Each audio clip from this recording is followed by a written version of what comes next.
My audience. Yeah. Hello everyone, my name is Grant Bontalon and I am a second year here at San Jose State. And today, the purpose of my speech is to use Monroe's motivated sequence and to persuade you guys to support the right to carry concealed firearms. So on April 29th, 1992, 4 white police officers were seen beating a black man named Rodney King nearly to death. These 4 white police officers were acquitted by an all-white jury, and this angered the black community, leading to riots.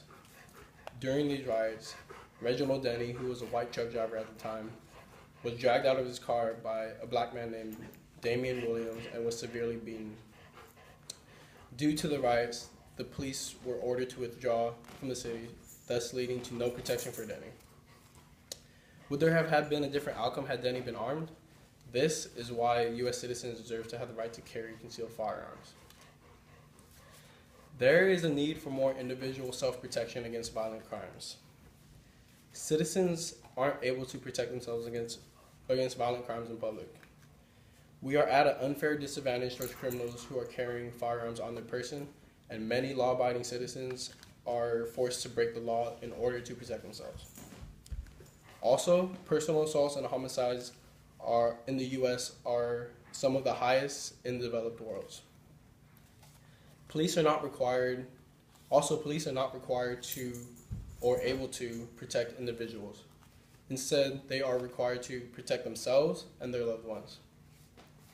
Now, before I get into this next case, I want to talk to you guys a little bit about distress calls. Now, police distress calls usually take them to get to the scene around 7 minutes up to an hour. Now talking about that, this next case called the Warren versus District of Columbia case is the perfect example of that. So according to Kastner's article, in this case, there were 2 women who heard their third roommate screaming, and so they dialed 911.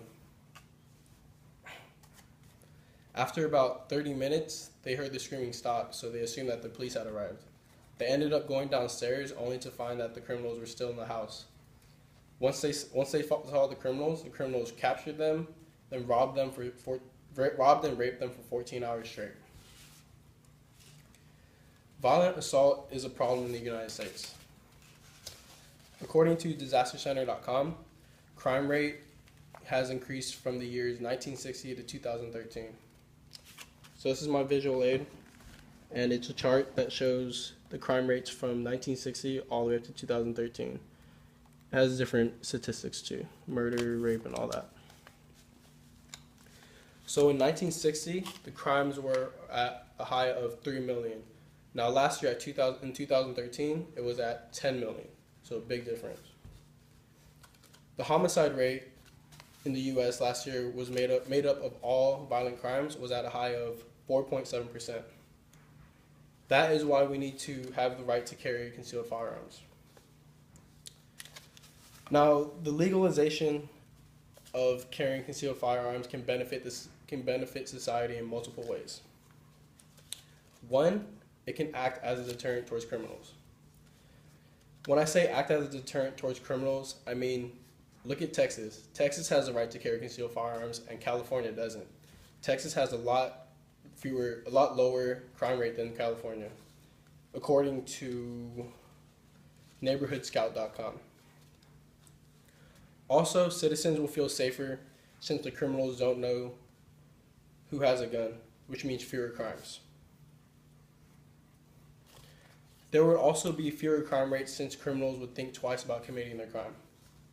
Fewer crime rates means a safer country, which will allow people to be able to go out and not be threatened.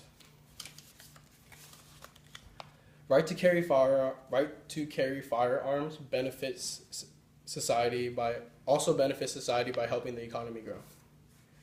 The way it can help the economy grow is by creating a higher demand in gun sales. An example of a higher demand in gun sales would be right after the Sandy Hook shooting at the elementary school. So after the Sandy Hook Hook Elementary School shooting, in 7 states, gun sales rose rapidly. Of those 7 states, California was one of them, according to Salon.com. These are all possible outcomes from allowing people to carry concealed firearms. Now imagine this. Each state can learn from each other to see how having the right to carry concealed firearms is working out. The country can also place a right to carry law, also known as shall issues. According to BuckeyeFirearms.org, shall issues are when someone has to have a license or a permit on their person to carry a concealed firearm. This also allows only responsible people to carry concealed firearms. More safety. Carrying concealed firearms laws, also known as CCWs, will also reduce crime without threatening the public. Over the past 14 years, 22 states have adopted some sort of a CCW law, which shows that it's deterring crimes. Right to carry states' average shootings have dropped a high rate of 69% after the law was put into action. This will work against violent crimes and assault and robbery victims. Assault and robbery victims' lowest injuries were victims who resisted with firearms. An example of this would be in Alabama at the Shoney's restaurant, where two criminals came in to hold up the restaurant and steal all their money and everything. When this happened, there was a man named Thomas Glenn Terry hiding underneath the table, and the two criminals aimed and pointed their gun at Terry, telling him to get up. Terry stood up, and he had a firearm on his person, pulled it out, and killed both criminals, saving the day. So this will protect us from violent crimes and will prevent them from occurring.